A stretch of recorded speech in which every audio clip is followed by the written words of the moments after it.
arety maso toliara tsy manantona mpitsabo ny polisy sanjatony voany.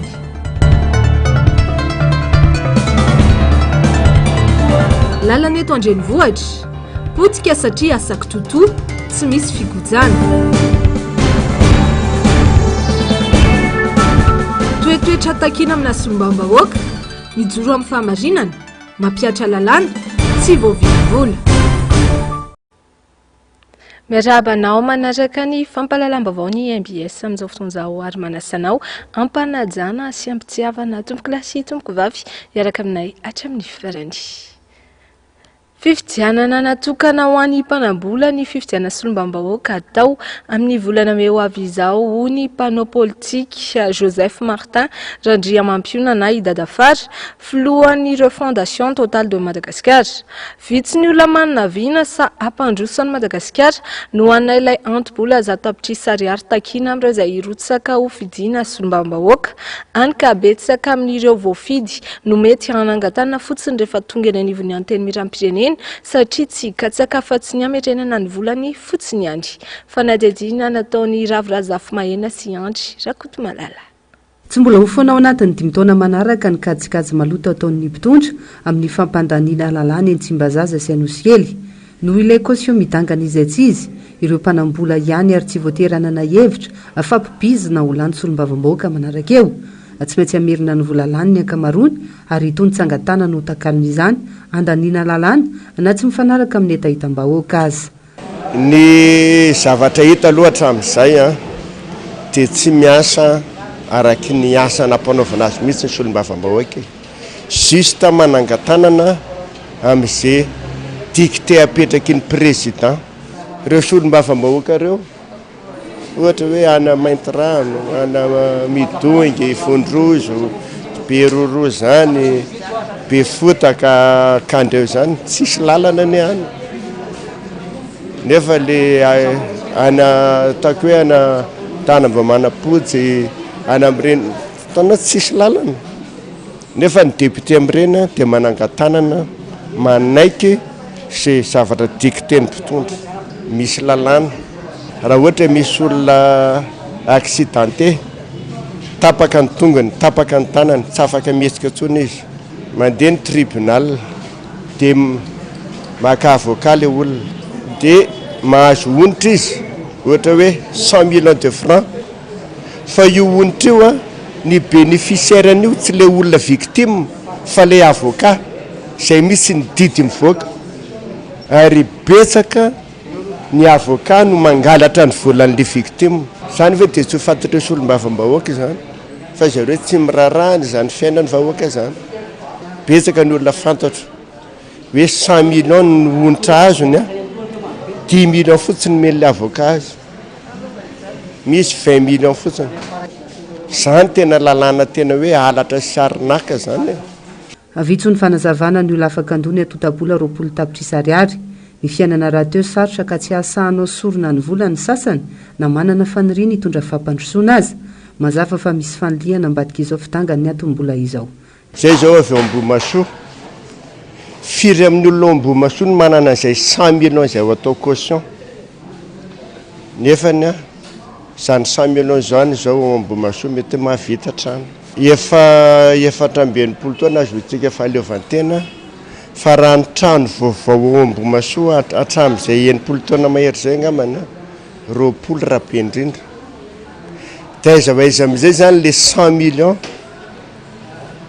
le hoe ho aloha amin'ny caution raha hoe le vahoaka any Ambohimasoa no raisina amin'izay hoe 4% amin'le olona Ambohimasoa no manana 100 millions atao caution. Tsy hoe 100 millions ivelomana na hoe iainanao amin'ny fiainanao fa atao caution fotsiny.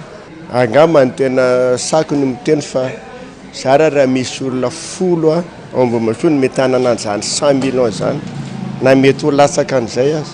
Tsy ahitana taratra an'le olona tsara sitrapo izay mety hoe manana tena hoe mba bonne volonté, initiative tsara, mba manana viana mba hampandrosoana Ambohimasoa. Ndretikotra ohatra hoe Ambato Finandrano, atao hoe tena toerana reculé koa.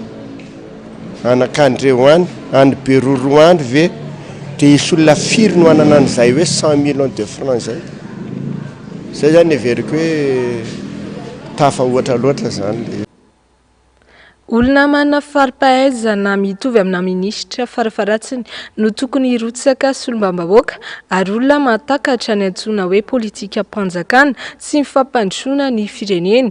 Hoy ny mpanao politika sady mpahay toe-karena Lanto Erika Randrianarmalala raha ny vahiny tao anatin'ny fandaharana dinika omaly alatsinainy. Miala Rahary Nombana sy Mathieu Princy no mamintona izay fandaharana dinika izay. Betsaka amin'ireo olom-pirenena no mbola tsy mahafantatra ny asan'ny solombavambahoaka eny anivon'ny antenimieram-pirenena sy ny fiarahamonina. Ho an'ireo izay mahalala kosa dia mahatsapa fa toatsangan'olona fotsiny ihany ny ankamaroan'izy ireny. Iankina ny fampandrosoana sy ny hoavin'ny firenena nefa ny andraikitra izy ireo. Anisan'ny olana mahatonga ireo voalaza ireo ary zava-misy eto amintsika lasa misy olon-tena ny antokony ireo deputé afa-tsy mijery izay maharary ny vahoaka araka ny fanehoan-kevitry ny mpamakafakara politika Lanto Erika Randrianarmalala. Kritera hafa zany no ny fidianan'ny olona, ohatra zao hoe vidiko ty olona ty satria TIM, vidiko ty olona ty satria TGV, vidiko ty olona ty satria zao ny appartenance ny politika. Tsy izay nefa ny mahatonga ny firenena mandroso satria ny asan'ny député raha patsahivina dia misy olon-tena amin'ny vahoaka. Ny député ankehitriny tsy misy olon-tena vahoaka, misy olon-tena ny antokony. Ny député koa tokony hoe ny lalàna zany ny tena tokony fantohan'ny asan'ny zareo. Mety izy mety manolotra lalàna, ohatra ny Masikola Malizo nanolotra lalàna. Dia misy ihany koa hoe ny gouvernement koa manolotra lalàna zany dia mandany lalàna zany ny tena ataon'ny député. Tsy izay nefa ny tena fomba fifidianantsika député fa hoe iza le député mahavita sosialy eny anivon'ny fiarahamonina eny. Iza le député mety hoe populaire amina lafiny resaka artistika ohatra na populaire amina resaka sport ohatra ohatrany zany fifidianantsika député fa tsika tsy mifidy député any amin'le hoe olona afaka isolotena ny vahoaka iady ho an'ny lalàna zay mahasoa ny firenena. Ny député ihany koa ny mandany ny loi de finance na ny initial na ny rectificative, mandanja lanja izy zany izy ny tokony ampiana kokoa, izy ny tokony hanalana kokoa ary boky be ohatrany loi de finance. Zay zany te hisitona kely amin'izay ny saintsika hoe aoka tsy critère politika ny fidianantsika député fa le olona mihitsy. Mety hoe atolotry ny atoko foana le olona fa le olona mihitsy zany nyjerevantsika hoe tena mifanaraka amin'izany hoe critère na député zany ve sa tsy. Olona manana vina, manana fahaiza-manao no tokony handrafitra izany antenimieram-pirenena izany noho izy mitondra ny feon'ny vahoaka sy iankina ny fampandrosoana ny firenena. Hoy hatrany inambarany Lanto Erika Randrianarmalala. Anao face-à-face amin'ny gouvernement hiteny zao mety zao tsy mety. Donc olona manana capacité faravaratsy mitovy amin'ny ministre satria resaka amin'ny ministre ianao. Olona faravaratsy manana capacité mitovy amin'ny prime ministre satria resaka amin'ny prime ministre ianao. Olona mahatakatra ny hoe politika mpanjakana zany, mahatakatra ny hoe fampandrosoana ny firenena, mazava ho azy fa vitsy dia vitsy aloha ny olona mahay an'izany eto Madagasikara zany. Kanefa na izany zany raha miresaka antoko zany tsika dia tokony hoe iova amin'izay ny fomba fiseleksionena ny olona ilatsika député zany mba olona mahafantatra hoe ohatrany ahoana aloha firafitra zany firenena zany.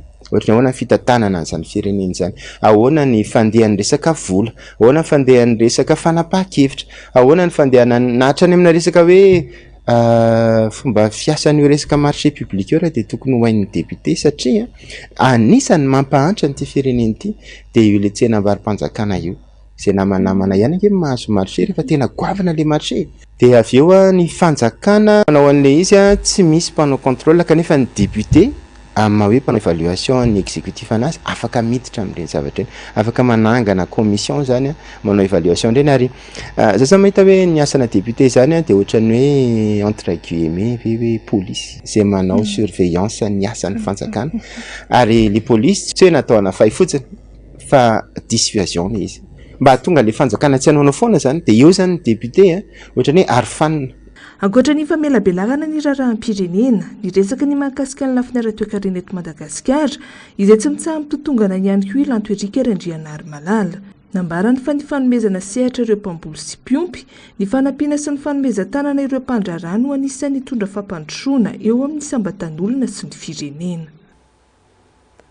Tsy araky ny fiakaran'ny vidim-pianana ny vola takiany fanjakana amin'ireo kandida irotsaka arotsaka ho fidiana solombam-bahoaka ho ny sekretera ny antoko Arema Tarinany Kratsiraka.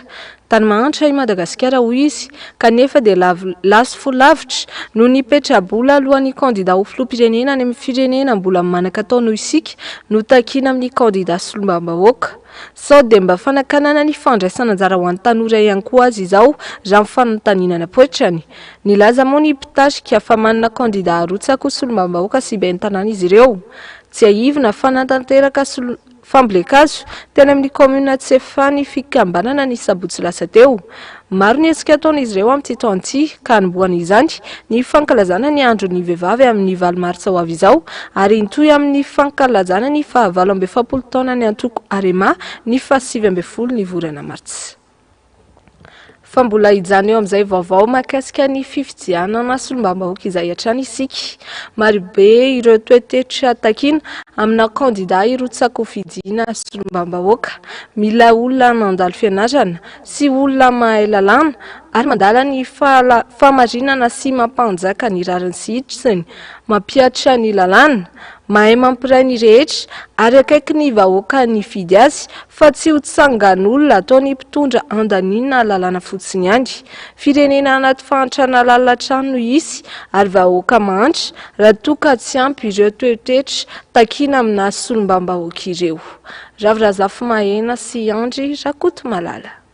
Samy manana ny fiheverany zavatra andrasany amin'ny solombavambahoaka ny olom-pirenena tsirairay anontaniana. Ny olona solombavambahoaka zany amiko olona tena mahatsapa mihitsy ny zavatra tena misy eny amin'ny tena anivon'ny tena tanàna misy anazy. Zay mifahalalako anazy fa tsy hoe solombavambahoaka fotsiny dia zay. Olona mihaino ny tenin'ny vahoaka afaka kritika ny zavatra atao amin'ny fanjakana. Zay hoe mihaino ny tenin'ny vahoaka zay dia manaraka zay zavatra tokony afaka tanterahana zany dia tanterahana. Mahita fahorim-bahoaka zany ilay izy dia mahafantatra tsara hoe zao ny fiainan'ny olona eto amin'ny karty misy anahy. Olona manana fahalalana ampy entina miady manana azon-damosina entina manohitra ny tsirariny ny solombavambahoaka.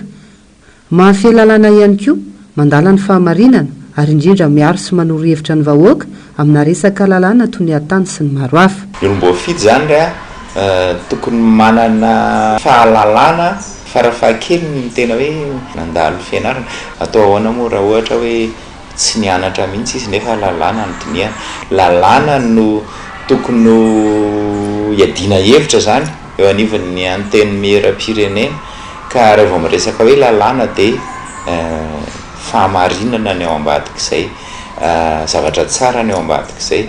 Ka ny toetran'ny solombavambahoaka koa dia tokony olona tia fahamarinana, tia zavatra tsara ary indrindra raha ny redevabilité an'ny atao hoe solombavambahoaka zany hoe tamberina ndraikitra ny solombavambahoaka zany dia manaja ny lalàna zay ary mampanaja ny lalàna ho an'ny mpanatanteraka zay misy eo anivon'ny firenena, misy eo anivon'ny distrika, misy eo anivon'ny commune, misy eny anivon'ny fiarahamonina dia miaro an'ny vahoaka moa zany amin'izay lafin'ny lalàna zany hoe rehefa misy tsirariny mahakasika ny fampiarana na fanajana lalàna dia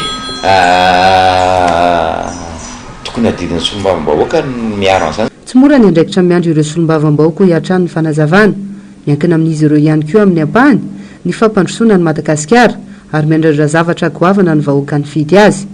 Tsy tokony ho voavidy vola na manaiky mora ataony mitondra fitaovana noho izany. Ka mila mafy be zany ny fisolotenan'ny vahoaka, ny solombavambahoaka mahakasika ny fampanajana ny rariny sy ny hitsiny, fampanajana ny lalàna ary indrindra ny fanomezana tolo-dalàna. Ny solombavambahoaka rehetrarehetra tokony isaky ny misy session parlementaire dia tokony manana tolo-dalàna zay azony teny amin'ny fiarahamonina teny, azony avy aty amin'ny commune, anatsarana ny fiainam-bahoaka dia anatsarana ny fiainan'ny collectivité dia manara-maso mipanatanteraka moa tena adidin'ny solombavambahoaka fa ny fanaraha-maso tokony eloavana fampahafantarana elohavana tolokevitra tsara elohavana ady hoe tena tsy mifanaraka amin'ny lalàna zany na ady hoe zao ny lalàna tokony ampiarina fa mila olona mahay miady tsara zany any anatin'ny solombavam-bahoaka fa tsy hoe manaiky be fahatany fotsiny rehefa misy tombontsoa manokana fa tsy hoe lasa tambazana zavatra ianao na tambazana arena na tambazana vola na tambazana zavatra hafa dia mitsangana ny tanana. Fa mbola maro ny olom-pirenena tsy mahafantatra akory ny tena anjara asan'izany solombam-bahoaka izany. 3 volana mialohan'ny sy ny fifidianana solombam-bahoaka eto Madagasikara. Tsy ny olom-pirenena ihany anefa fa misy amin'ireo kandida ihany koa tsy mahafehy akory ny asa ampandreketina azy rehefa voafidy eo amin'izay toerana solombam-bahoaka izay, hoy ny filohan'ny fikambanana Fivato Rany vahiny tao anatin'ny fandaharana miara-manonja androany. Rindratsary ny Mano Randria Malala. Fifidianana manakaiky vahoaka ny fifidianana solombam-bahoaka izay ataony 7 Mey ho avy izao. Maro nefa ny olom-pirenena tsy mahafantatra akory ny anjara asan'ny solombam-bahoaka ary misy amin'ireo mirotsaka kofidiana ihany koa tsy mahafehy ny asa manandraikitra izany solombam-bahoaka izany akory, hoy ny mpitarika ny fikambanana Fivato. Zava-dehibe loatra ny élection législative amin'ity tsy mitovy amin'ny fanaontsika hatramin'izay. Satria raha nikikiky sika hatramin'izay ndao anao fiaonam-be-pirenena andao ifampiresaka andao ifampidinika tsy mety tanteraka zany. Zay nefa dia mahita fa ao anatin'ny Assemblée nationale dia occasion anankiray ahafahana manova ny firenena. Raha toka manana solombavambahoaka au niveau sika. Fa ny olona eto amintsika olona milasaka tsy fantany le zavatra ho atao eo, le andraikitra miandry azy. Le mpifidy koa tena tsy mahalala loatra inona ary ny tena andrasana amin'izany solombavambahoaka zany, sous exploiter le assemblée hatramin'izay na assemblée nationale io na ny sénat ny parlement amin'ny ankapobeny mihitsy zany tsy manao ny andraiky ny araka ny tokony ho izy. Dia izay no arenina amin'ity ary ny fahavononan'ny mpanohitra hiatrika an'le élection dia maranga ny sofin'izao tontolo izao hoe ty ny tena baolina zany. Dikan'izay izay résultat n'io fifidianan'io no ho toavin'ny raisam-pirenena. Anisan'ny efa nanambara ny fahavonona ny atrika ity fifidianana ity ny avy amin'ny fanoherana amin'ny alalan'ny vovonana firaisan-kina izay hitambarany antoko tiako Madagasikara, APM, HVM, tsara tahafina ary ny prositeny. Favonana ny ady sy ampandany ireo kandida atolotry ny vovonana firaisan-kina ireo mpikatroka eny fotony izay tafaresaka tamin'ny mpanao gazetinay androany. Amin'izao moa dia efa manomboka izay famondrona kely eny fotony izay avy amin'ny antoko tiako Madagasikara, HVM, APM, tsara tahafina ary ny prositeny. Fanadihadiana ataony Asinandria Malala sy Tahiry Niaina. Efa mamondrikery ireo mpikambana eny fotony mpanarady sy mpikatroka ao amin'ireo antoko ao anatin'ny vovonana firaisan-kina. Ho an'ny distrika na Parafaravola izao dia amin'ny sabotsy ho avy izao ny famondronan-kery sy fihaonana voalohany. Sady famondronan-kery no fampiarabana tratry ny taona no hifankalala satria misy tsy mbola mifankalala zany le ao anatin'ny firaisan-kina satria misy ny prositeny, misy ny pro HVM ary eo ny tiako Madagasikara sy ny maro samihafa. Na ny olon-tsotra ary dia hiantanina ny fikambanana maro samihafa dia hiantanina mba hiatrika sy ho tonga monjy an'izay lanonana ara-piralahiana zay atao amin'ny sabotsy ao Moraranikroma distrika na Parafaravola. Ho an'ny tanora Timma ao amin'ny distrika Manjakandriana dia tena marary ny tsy fandriam-pahalemana ka vahaolana amin'izany ny fierisona amin'ny fifidianana ho avy satria ny maro anisa ao anatin'ny antenimieram-pirenena no anoitra izay praiministra lehibe ny governemanta ka tsy maintsy hisy fiantraikany amin'ny sosialim-bahoaka sy fiainam-bahoaka izany.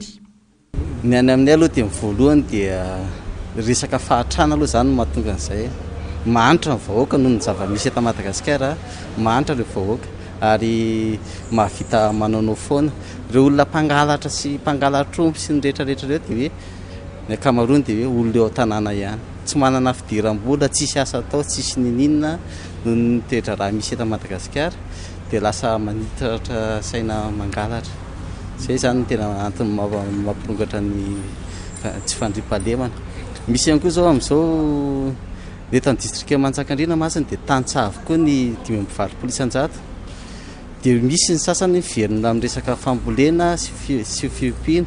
Resaka fambolena noho ny alafin'ny vidin'ny zezika ohatran'izay dia betsaka ireo mamboly nefa tsy miakatra tsara amin'ny vokatra noho ireo vidina zezika. Ohatran'izay ihany koa ny resaka masomboly ny any amin'ny commune ambanivohitra amin'ny Solomitsy zao dia ny vidina voanina tongolo ray kapoaka dia tafakatra any amin'ny 5,000 sy 2 ariary nefa io ny tena fiveloman'olona. Arak'izany dia tsy misalasala ny amondrona ny hery ny Tanora Tim miaraka amin'ireo mpikambana ao anatin'ny vovonana firaisan-kina. Zava-dehibe moa zany zao dia hoe ny fampitambarana an'ireo antoko politika ary ho anay tanora dia mety aminay izay satria rehefa mitambatra ny hery maromaro dia mitambatra hery ray lehibe izay afaka andresena ny zavatra tokony atao ty resaka fifidianana moa ny iraisan'ny firaisan-kina dia ny tanjona dia hoe akatoerana maromaro ho eny Tsimbazaza. Ankoatra ny any loatra dia anao hetsika lehibe ihany koa ny vovonana firaisan-kina eto Andrenivohitra amin'ny sabotsy ho avy izao io. Fa efa ao anatin'ny fandaminana amin'izao ny vovonana firaisan-kina amin'ny fifantenana ireo izay atolotra ho kandida amin'ny fifidianana solombam-bahoaka ho avy izao. Nanamafy ny filoha nasionaly ny antoko HVM Rivo Rakotovao fa ho rakotra kandida ny firaisan-kina Madagasikara amin'ny fifidianana ho avy io. Yasanandriamalala sy Tairiniana Atrany. Efa mandeha ny fandaminana eo amin'ireo antoko politika mandrafitra ny vovonana firaisan-kina izay ahitana ny antoko tiaka Madagasikara, ny tsaratafina, ny hery vavaon'ny Madagasikara, ny antoko politika madio ary ny prositeny ho fiatrena ny fifidianana solombavambahoaka amin'ny 20 Mei ho avy izao. Namafisy ny Rivo Rakotovao avy amin'ny antoko HVM androany fa anana kandidany ny vovonana firaisan-kina any amin'ireo distrika 20 manerana a Madagasikara. Ao anatin'ny fandaminana izany fandaminana ozy hafa tsy misy akoatran'izay ao fa antoko samihafa ireo dia miezaka eo zany manamboatra satria ny tanjona dia ny azahoana ny maro anisa ao anatin'ny Assemblée nationale. Tsy andry ela fa mifototra amin'ny teteandrom-pifidianana efa navoaka ny gouvernemanta ny famoahana ny lisitra ireo kandida. Tsy dia misy hoe taro zay na lasa vansa fa mijery tsara mantsy zay ny calendrier. Ohatra zao hoe 28 mars ny voalaza ny calendrier tsy mametraka ny manomboka mametraka ny taratasy afaka ray volana zany. Tsy andry an'izany nefa zahay fa andamina an'izany arak'izay fotoana ao anatiny. Ao anatin'ny fifampitsonjovana, fifandeferana hoe Rivo Rakotovao no ifantenana ireo kandida ireo. Fa nampiakapeo ny vondrona Europeana omaly manoloana ny fahasimban-dalana eto amintsika kanefa vola tsy latsaky ny 200 tapitrisa euro no nomeny izy ireo anampiana ny Madagasikara hiatrian'izay fanamboaran-dalana izay. Nasongadiny vondrona Europeana manokana moa ny lalam-pirenena fahaenina sy faha-13 izay nanomezany vola 900 tapitrisa euro. Tsy aivina nefa vaovao tamin'ny volana Aogositra lasa teo nandritry ny lalaonosony no tapenana ireo lavadavaka hita amin'ny faritra maro eto Antananarivo amin'izao saingy efa miverina mipoitra indray izay lavaka izay amin'izao fotoana izao. Nitondra ny fanazavana sy ny antony mahatonga izany ny enjeny irairay tafaresaka tamin'ny Yasanandriamalala sy Tairiniana Atrany. Ankoatra ny vola fanampiana avy amin'ny vondrona Europeana izay mitetina 200 tapitrisa euro ho an'ny fanamboaran-dalana eto amintsika dia eo ihany koa ny 700 ny viditsolika natokana ho an'ny fikotsana lalana. Tamin'ny taondasa dia 400 miliara ariary ny tahiry ho an'ny fikotsana lalana kanefa tsy hitampaka amin'ireo lalana manerana nosy izany. Voahem-bola taoriana nitofana ireo lavaka manerana Antananarivo renivohitra ohatra dia miverina mipoitra indray ireo lavaka amin'izao fotoana izao. Ny kalitaon'ny asa ve ny ratsy sa ny fomba fanamboaran-dalana eto amintsika no anjakan'ny kolikoly ka mahatonga ny asa tsy maharitra. Fanontaniana mipetraka ao an-tsainy ny mpampiasa lalana eto Andrenivohitra izany. Fanazavana nentin'ny enjeniera iray no nahalalana fa tsy manaraka fenitra tokony ho izy ny ankamaroany ireo mpanao lalana eto amintsika. Raha ny teto Antananarivo aloha ny resahana dia tsarotsika rehetra fa tamin'izay desilina dia saika voapotra avokoa ny lalana teny amin'ny lehibe mpandeha rehetra nderana amin'ny Antananarivo. de mahagaga fa zao sika miteny zao de fa simba daholo lalana namboarinareo de ny antony aloha zany mazava asa maika fotsiny hoe izy vahiny tonga ato a de tsy ireo tena professionnel no nanao ny asa fa ohatran'le asa le hoe mahandro bitume amin'ny barika de rehefa avy eo a de atotona amin'ny compacteur une tonne de atao tsotsotra zany le izy de voafontsy tokoa le geodécile tena tamin'ny geodécile mba nisy lalana tsara betsaka ihany fa saingy volany vitsivitsy teo rina simba le izy a de tsy mahagaga zay de ny faharoa masimba lalana raha ny era Madagasikara indray resantsika de ny tsy fampin'ny entretien ny fikojakojana lalana zany fa de gaga kosa ve sika raha lalana vita tamin'ny 20 tsy nisy fikojakojana mihitsy manapahatonga ny 420 de potika tanteraka le lalana de gaga vetsika tena tsy mahagaga mihitsy zany ankoatra zany de eo ihany koa ny fahatsetsehman'ireo tatatra sy lakan-drano ivarinan-drano ka raha samitsika any ambany lalana ny rano tsy manakivoahana vokatra ireny fanorenana tsy ara-dalana ireny. Le premier ennemi de la construction est l'eau. Alors il faut la maîtriser. Zany hoe ny fahavalony niny zavatra-tsangana any an-trano ina lala ina ina de ny rano aloha voalohany de mizany tsy maintsy baikoina mihitsy le rano zao no tokony anaovana azy de potika le izy am'le rano satria tsetsina le fossé le lalana andehanany rano zany tsy misy tsetsina iny eto Antananarivo raha teo efa raha malala fa ny assainissement Antananarivo de tena tsentsina daholo mipizy any ambanin'ny tany any tondra-drano eo tsery voavy kely ny orona de mba tondra-drano eo tsery de raha vao milon-drano io lalana io de simba satria nahoana rehefa milon-drano ny lalana de ao ambany mandady any ambanin'ny lalana any le rano a le ao ambanin'ny lalana ny tsy hoe vato na béton fa tany ny tany rehefa milon-drano de me malemy de azagaky tsika rehefa malemy ny tany ipetrahan'le lalana de midy me malemy koa le lalana eo amboniny de midina le izy. Arak'izany tsy nisy nanomboka tamin'ny taona 2024 ny fikojakojana ny lalana tamin'izany fotoana izany manko dia nambaran'ireo mpanonga-panjakana fa tsy azo hohanina ny lalana ka izao raha mahita zao ny vokany potika avokoa ny lalana na antanan-dehibe izany izay miteraka fitohanana ny fifamoivozana na eny amin'ireo lalam-pirenena izay lasa sakana amin'ny fivoahan'ny vokatra ka mampidangana ny vidin'ny legioma sy voankazo na aiza ale. Eo amin'izay lafy vaovao izay hatrany felaka mandrivorivy sy fahafambaraka ho an'i Madagasikara ny filazany vondrona Eropeana omaly fa nanome vola be izy ireo hanampiana ny Madagasikara amin'ny resaka fanamboaran-dalana kanefa tsy ampy 10 taona akory izay dia efa simba sahady ny ankamaroan'ny lalana eto amintsika. Misy fiantraikany amin'ny fanamboaran-dalana ihany koa ny tsy fandoavan'ny kompania tsolika ny vola ikojana lalana izay alohan'ny mpanjifa ny 700 ny vidy tsolika manko dia natokana ho an'izay fikojana ny lalana izay fanadihadiana. Fahafambaraka tanteraka ho an'i Madagasikara ny filazan'ny vondrona Eropeana omaly teo anatrehan'ny mpanao gazety fa mahakivy ny mahita tsy fisian'ny fikojakojana lalana izay tokony ho raisin'ny volan'ny fer an-tanana ka mahatonga ny mpamatsy vola tsy harisika intsony hanome famatsim-bola anamboarana lalana eto Madagasikara hoy ny mahasovoan'ny vondrona Eropeana Isabelle Delattre omaly. Kobaka ambava fotsiny araka izany ny filazan'ny filoam-pirinasa fa manam-bola 400 miliara ariary afaka ahetsika anamboaran-dalana ny tahiry ho an'ny fikojana lalana na ny fer.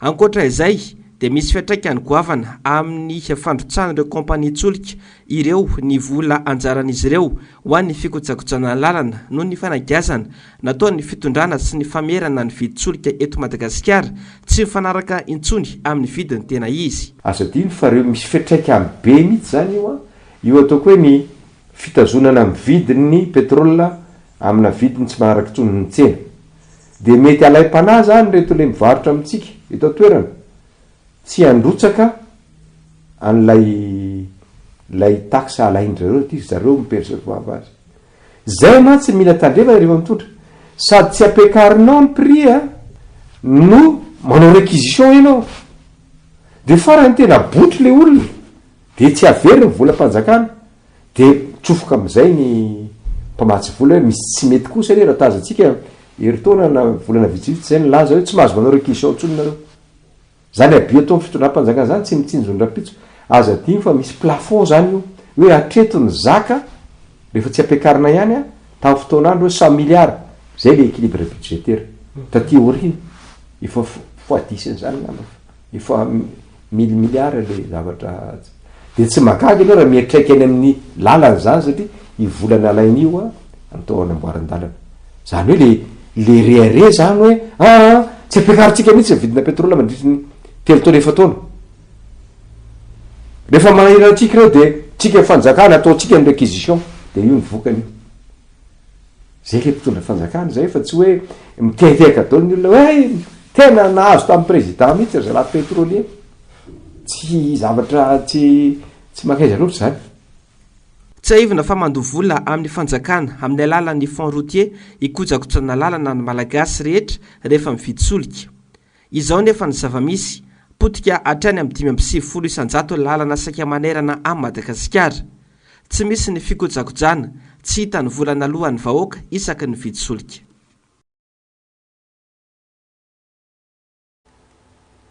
Ivadika tanteraka eo amin'ny lafim-baovao ny fampianarana kosa indray isika. Tsy manana ny toerana sahaza azy ireo mpianatra nivoaka avy amin'ny sekoly ambony momba ny fitantanandrarana ny ENAM ka voaterina nangala fikambanana mba hanairana ny mpitondra hanome asa ireo teknisianina fa tsy toerana politika. No tanterana ny farany herinandro teo ny fivoriam-be voalohany ho an'ity fikambanana ity ary lany hitarika izany mandritry ny 7 taona irato Andriamafaly Ramanantsoa. Fa ny adiadiana ataony Ravirazafi Mahena sy Andry Rakotomalala. Manodidina ny 700 ireo mpianatra nivoaka avy teo anivon'ny sekoly ambony momba ny fitantanandrara ENAM nanomboka ny taona 2014 hatramin'ity taona ity izay nisy andiany enina. Tokony tsy irona amina politika ny mpianatra raha nambara mitondra tenin'izy ireo. Mila teknisian'ny Madagasikara ka tokony homendanjy izany.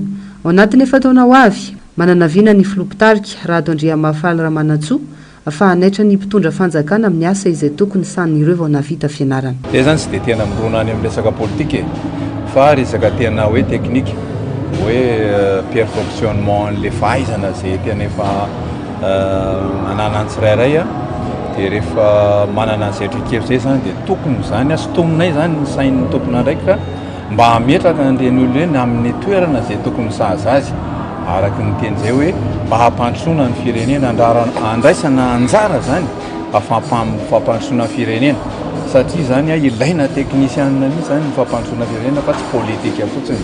Dia zay zany ny tena hoe andao avondrona zany ny herintsika mba ahafahana mame sosikevitra mame vahaolana na ahafahana mandray anjara mihitsy amin'ny fitantanana.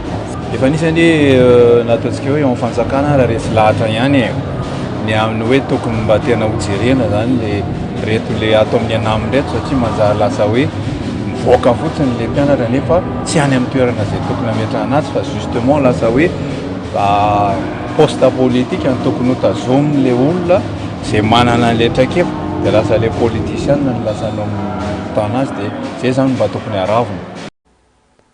Eny amin'ny ambaratonga fototra no tokony ho volavolaina hatratra ny tanjona iriny sy napetrany ny zaza iray. Tsy ho tratra nefa izay noho ny tsy fahalavrariany ny fototra-avitrasa sy ny fampiofanana eny anivon'ny ambaratonga fototra raha ny zava-misy eto amintsika nojerena. Mila ezaka goavana araka izany ny fanatsarana ny tontolon'ny fanabeazana eto Madagasikara mba hisiny ho avy mamiratra ho an'ny zaza malagasy. Tady vaovao ny hafitra Sondrabe sy Mano Randriamalala. Eny amin'ny ambaratonga fototra no izana ny vinavina na asa tian'ny ankizy atao ary tiliana izay zavatra nataranja mety anavanana azy. Raha hita nefa dia lasa fahazarana fotsiny ihany izany ho an'ny sekoly sasany indrindra ho antsika eto Madagasikara. Tsy mamaly ny filana sy ny fampivoarana ny lafiny rehetra ilain'ny ankizy ny sekoly sy ny fomba fampianarana eto amintsika. Manana anjara biriky goavana amin'ny torolalana ahafahana manatratra ny tanjon'ny ankizy tsiraray nefa ny eny amin'ny ambaratonga fototra. Nga fototra dia omena torolalana sy torohay izy ireny mba ahafahany mahafantatra sady ny lalana tokony alehany sy ny fianarana tokony ataony rahatr'izay.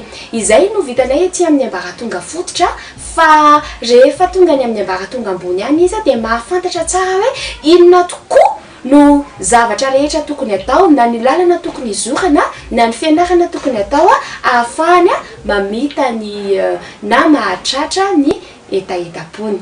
Ankoatra ny tsy fisian'izay torolalana sy fiantrahatratraran'ilay ankizy iray ny tanjony izay dia olana goavana tsy afa-misaraka amin'ny fampianarana sy ny fanabeazana ny zaza malagasy ihany koa ny fototra avitrasa tsy zarizary. maromaro tokoa izy ireo raha tsy hitanisa ohatra ny hoe tsy fahampiny fotodrafitrasa goavana ahafahan'ny ankizy madinika misitraka sekoly tena azo lazaina hoe tsara ampy tokoa na ny fitaovana na ny dabilio na ny boky na ny fitaovana rehetra izay ilaina mahakasika ny sekoly eo ihany koa ny tsy fahampian'ny ivitoerana ahafahana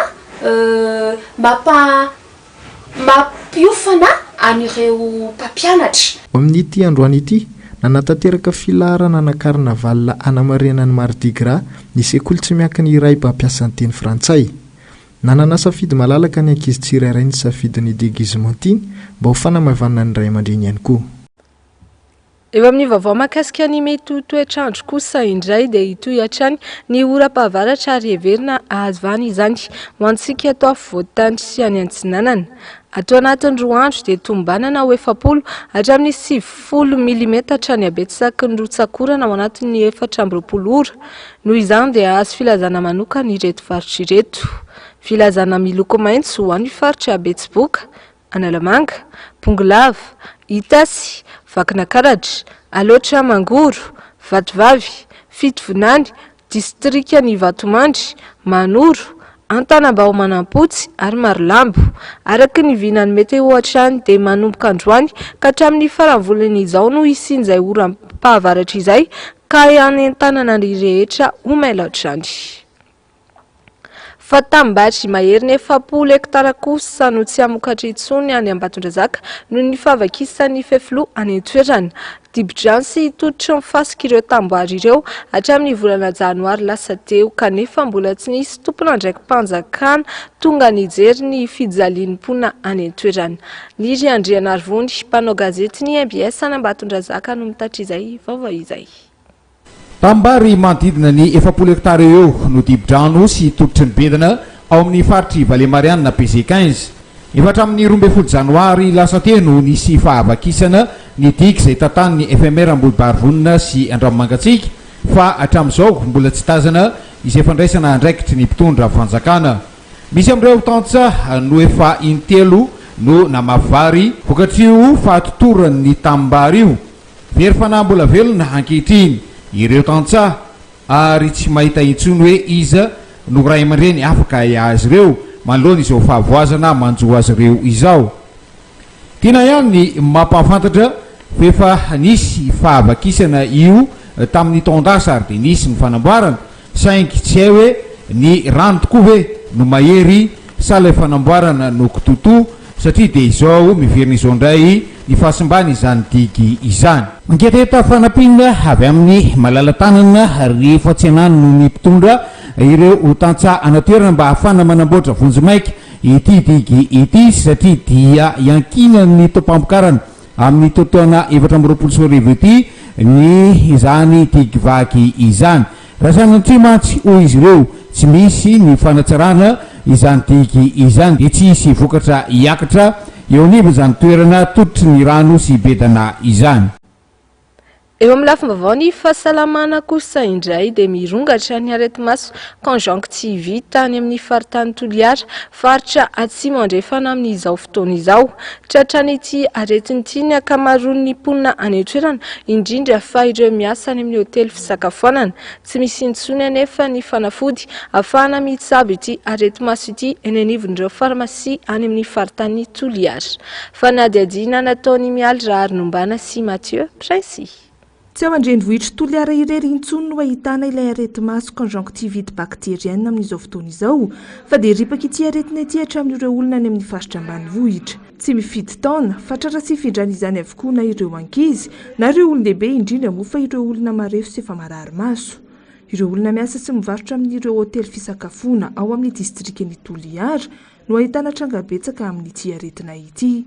Iray amin'ireo olona nifindran'io areti-maso io ity tovovavy izay mpivahiny tonga nanatrika fampiofanana tany amin'ny faritany Toliara indy. Ankoatra ny hidihidy sy ny fisiana taimaso, mangiry firy ihany koa ny maso tratra n'ity aretina ity araka izao fitantarana izao. Ny fomba fisehoan'ny aretina maso izy zany tsy dia atombohany tsy marary izy fa misy moto le maso, motomoto foana ny mivoaka, avy eo manday ranomaso, avy eo fomba fisehony mangidihidy. Rehefa matory fa mialina dia mipitika ny maso, manday marary, manahintay tsy mahazaka hazavana, tsy mahazaka mitanondrika. Dia ny traitement nataoko mba hoe ahazoako aina dia gentamicine atsopaka anaty maso. Le mba ahazoako fiainana amin'ilay hoe manahintayna dia manday marary an-doha, dia mihinana ibuprofène miaraka amin'ny paracétamol. Dia izay no mba mahafaka ilay fanahintaina. Amin'ny sambo iray fivantananay aloha efa misy olona narary maso, dia izay hoe nahatsikatra hoe ilay olona tety angamba mety hoe nandraha ilay maso na mindramiko. Efa nanana olana teo amin'ny maso izay nitarika aretin'andoha azy hatramin'ny taona 2014 ity tovovavy ity raha ny fitantarany. Tsy nanatona mpitsabo manokana fa ny antson'ny dokotera mpandray an-tanana azy izy vantany voatratra n'ity areti-maso ity araka izao fanazavana izao hatrany. Tsy nanatona tobim-pahasalamana fa satria izao tena hoe azona aretina maso sirmenazy. Rehefa nanatona tobim-pahasalamana azona aretina sirmenazy dia misy fotoana ny masoko hoe manday manahintana. Rehefa niteny anao dokotera hoe rehefa manahintana ny masonao dia mihinana anao hoe omeprazole na ibuprofène. Dia izany ihany no nahatonga hoe nihinana le ibuprofène satria efa fanafodiko izy dia tsy maninona. Dia izaho tsy nanatona tobim-pahasalamana. Dia ny gentamicine koa ohatran'izany izay le traitement masoko hoe satria izaho misy sirmenazy. Araka ny angom-baovao hatrany, tsy manatona toeram-pitsaboana ny 900 olona tratra n'ity aretina ity ao amin'ny faritany Toliara iny fa mitsabo tena ny trandro na mijanona amin'izao fotsiny. Raha ny voalaza ihany koa, efa tsy misy fanafody hitsaboana ity conjonctivite ity ihany koa any toerana. Roa herinandro ny fitsaboana ity aretina ity. Ny fanasana tanana matetika amin'ny rano sy ny savony ary ny tsy fikitihana ny faritry ny tarehy no vahaolana voalohany ifehezana ity aretina ity izay efa manomboka miparitaka manerana ny Madagasikara. Fa anisan'ireo toerana manan-tantara mizaka ny voka-dratsy ny fiovaovan'ny toetr'andro ny grotte sacrée de Sarojano any atsimon'ny Toliara. Miova ny toetry ny ranomasina sy ny ranomamy ao amin'ity lavabato ity izay ahina hiteraka ny fiamoran'ny mpizahatany ho tonga any an-toerana. Mialina nombana sy Mathieu Princy hatrany. 12 kilometatra atsimon'ny Toliara no misy ity lavabato antsoina hoe grotte sacrée de Sarojano ity, ary 10 kilometatra miala eo amin'ny toerana io no misy ny tanàna ny Saint-Augustin. Fary manana ny asiny ary anisan'ny toerana manana ny tantara mampiavaka azy ity lavabato misy ranomamy ity. Rano ambanin'ny tany avy any amin'ny fary 7 faritra Ambohimavelo mandalo eo amin'ny dobo filomanosana Saint-Augustin no miraraka eo amin'ity grotte sacrée ny Sarojano ity. Amin'ny mahatoerana masina azy ipetrahana fanahy antsoina hoe Dieu de la Mer izay fangatahan'ny olona fitahiana ity toerana ity. Ankoatra izay, manana ny fadiny ihany koa ity lavabato misy rano ity. Anisan'izany tsy fahazon'ny vehivavy tonga fatim-bolana mandro raha milomano ao aminy. Ankoatra izay, tsy azo hitondrana kapa sy sakafo misy kisoa ity toerana ity. Noho ny fiovan'ny toetr'andro anefa, miova ny toetr'ny ranomasina sy ny ranomamy ao amin'ity lavabato misy rano ity, izay ahina pembotra ireo mpizahatany ka hiatraika avy hatrany any amin'ny fiariana ireo mponina eto an-toerana. Ritsa io ranomasina io dia azo ndana tongotra aza io dia ato amin'izay koa maina ireny vato rehetrarehetra reny dia any amin'ny l'ombre inany io ny lalaovan'olo rano. Raha vao miakatra amin'izay koa tia partir à 15h à 14h30 miakatra koa ato dia hatsa amin'ny escalier farany ambony eto feno. Araminy izy tena eau douce tanteraka tena super. Izy ity zany tsy nanaky tamin'ny taloha. Arakaraka ny fiovaovan'ny toetr'andro zany mampiova ity satria tamin'ny taloha ty tsy mety nasira zany ty tena ny mamy. Adano tazatsika re misy marron mainty re hatsa amin'ny nanany ny tena fahafenoan'ity rano ity. Araka ny nivon'ny ranomasina raha mihena ambany izy tsy nanaky tahaka an'izao tamin'ny taloha. Fa ny tafara aty zany miova tsy kely manahaka an'io. Fa hoe tsy hay zany ny anaoriana hoe ahoana fa na ny setlaky efa tsy tahaka ny taloha izy. Efa ambany koa ny rano any amin'ny setlaky. Marina efa mihena fa tsy naky tamin'ny taloha. Dia mety manaraka an'izay koa zany ny aty satria avy any ny sorosany ity. Ty grotte misy rano le miboaka souterrainany io no miattirer les touristes ao. Fa manahaka hoe any ivelany avy any ambony ny rano mikorena ao fa ny antsika eto avy any ambany tany. Ka mety hampisemotsy any mpizahatany hoe efa tsisy rano nefa imba tokony hanjo ao satria izy ity manaraka changement climatique mafana atsika inan'izao fa raha miroboka ao manalitsy te hiala mangatsitsika izy ao manintsy koa ny anja fotoa ririnina mois d'août reny am'ireny mangatsika ty aminay mafana toy ny hoe ranona mpangotsay ve anatiny ao araka ny tantara hoe vokatsy ny volcanique sy tremblement de terre avant 1500 any aty.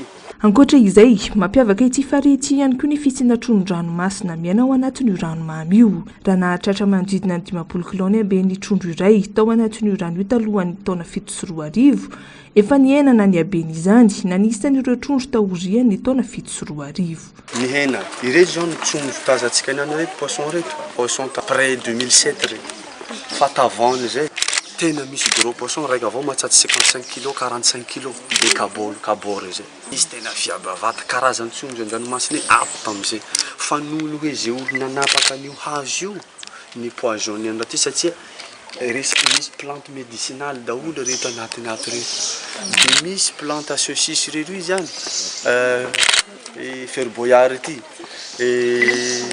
laro iny fitenina aty antsimo laro ire zany nokapahiny de nararaka anatin'ny rano ato de rehefa misy sakafo an'io le trondro mamo de naka am'izay izy tena tsy nisy trondro ato trondro tafara reto satria zany raha vo miakatsy ny ranomasina iny de le vitesse ny rano bakany arahin'le trondro satria misy toro manaraka an'iny boro iny de ato izy tafiditsy ka zay tafiditsy ato fa tsy afaka miverina.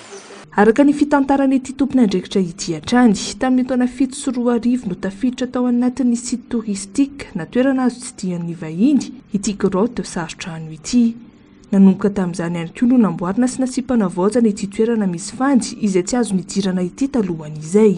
Ny fampiofanan'ireo mpanao gazety izay nataon'ny fiarahamonim-pirenena sehatra iombonana ho an'ny fananatandy na ny sifa tany Toliara ny 20 ka hatramin'ny 17 ny volana febroary lasa teo no nafana nanao ity fanadihadiana ity. Eo amin'ny vaovao ny fanatanjahantena kosa indray dia eo amin'ny laharana 7 no misy any Madagasikara eo amin'ny fifanitsanana ny Afrobasket 2024 ho an'ny taranja basketball. Mbola maro ny fanatsarana mila atao hoy ny tompon'andraikitra ary manaherijika ao amin'izay isika. Faniditra tamin'ny lalao ampahefadalina kosa ny CCAVB na ny fiadiana tompon-dakan'ny club eo amin'ny taranja volleyball tamin'ity androany ity. Andeha fitiany avitra Solondraibe sy Manoro Andriamalala amintsika ny makasika izay. Fanatanjahantena ny bata fandresena voalohany sady tokana ny ankoain'i Madagasikara tamin'ny fifanitsanana hiatrehana ny Afrobasket 2024 izay natao tany Le Caire Egypte tamin'ny herinandro lasa teo iny. Raha tsy haivina ny fizotran'ny lalao, lavin'ny ekipa pirenena malagasy tamin'ny isa 7 no 7 ny ekipan'ny Centrafrika tamin'ny dingana voalohan'ny fifanitsanana hiatrehana ny Afrobasket 2024 izay. Fandresena tokana ary faharesena roa manoloanan'ny Côte d'Ivoire, tompon-daka lefitry Afrika sy Egypte mpampiatrano no azony ankoay tamin'ity fifanitsanana ity ka mametraka azy ireo amin'ny laharana 7 tamin'ny fifaninanana. Marobe ireo teboka mila atsaraina efa vonina hiatrika izany ny ekipa hoy ny fanazavana. Voahosotra ho isan'ny mpilalao mendrika kosa Eli nandritra ny lalaon'ny fanandrinana tamin'ny Centrafrika ny farany herinandro teo. Efa tonga tanindrazana ho maly moa ny ankoay lehilahy niatrika ity qualification Afrobasket 2024 ity izay nataony tany Egypte ny herinandro lasa teo. Eo amin'ny taranja volley kosa indray no tanterana tamin'ny tian'io ity ny lalao manasadalina ho an'ny lalao zone 7. Isika malagasy no mampiatrano izany tamin'ity taona ity. Isika ihany koa no manana kluba betsaka indrindra mpandray anjara amin'ity lalao ity na eo amin'ny sokajy lehilahy na vehivavy. Ahitana vondrana 4 avy ny sokajy rotota ary misy kluba 4 avy isam-bondrona. Ny kianja Tsiakatso, kianja mitafo Mahamasina sy Akorondrano no mandray ny lalao rehetra araka ny fandaminana. Ny sabotsy 14 febroary teo ity fifaninanana tompon-dakan'ny kluba zone 7 ity no nanomboka ary farana ny alahady 3 martsa izao. Eo amin'ny maresaka iraisam-pirenena kosa indray fanamby lehibe apetraka anampiana ny olona iveretra amin'ny resaka teknôlôjia sy ny famoronana mifandraika amin'ny intelligence artificielle no tanjona apetraky ny orinasa Microsoft manomboka izao. Anohana sy anampy ireo orinasa misehatra amin'ny famoronana izy ireo amin'ny alalan'ny fanokafana sehatra malalaka na ny open source. Ity orinasa lehibe ity dia isan'ny mandray anjara amin'ny fampiratiana eran-tany momba ny teknôlôjia izay atao any Espagne amin'izao fotoana izao. Fanadiadiny eo amin'ny sariny Euronews. Miroborobo makany amin'ny intelligence artificielle na IA izao tontolo izao nanomboka tamin'ny taonjato faraka amin'ny roapolo ity. Ny teo amin'ny sehatra ny toeram-pisakafoanana tena nahitany izany fivoarana sy firoborobony izay. Hitatra tsy kelikely izany ankehitriny, nanapa-kevitra hiroso amin'ny IA ihany koa ny Microsoft. Misy araka izany ny tolotra manokana misokatra ho andrehetra na ny open source, mamela malalaka ireo orinasa amorona sy ampiasa amin'izay itiavany azy ny Microsoft. Ny Microsoft izay manotona vola be amin'ny fikarohana momba ny siansa, indrindra amin'ny fampivoarana ny informatika. Antony nanosika azy ireo irona kokoa amin'ny IA izay ny fiheverana fa hanampitsaka izao tontolo izao amin'ny ady samihafa toy ny fiovaovan'ny toetry ny andro, ny fampanajana ny demokrasia ary ny ampiny rehetra ivelatra amin'ny tontolon'ny teknôlôjia ity sehatra ity, hoy ny tale jeneraly Microsoft. Anatin'ny fampiratiana mikasika ny teknôlôjia tanterahana any Barcelona, Espagne no nampahafantaran'ny Microsoft ity fisokafana makany amin'ny IA ity. Olona manodidina ny 5.6 alina no andrasana mandritra ity hetsika iraisam-pirenena ity, ahitana mpampiranty 410 ary famelabelan-kevitra hatramin'ny 110 izay maneho ny voka-pikarohan'ireo mpamelabelatra avy hatramin'ny faran'ny volana izao. Ny fandaharana ahona marina sy Global News ary ny horonan-tsary mitondra ny lohateny hoe 30 jours max no arahanao ao aorianan'izao fampahalalam-baovao izao. Makasitraka anao ny tena koniara-dalana aminay hatramin'ny farany manome fotoananao ho amin'ny raha-pitsy indray. Veloma tompoko.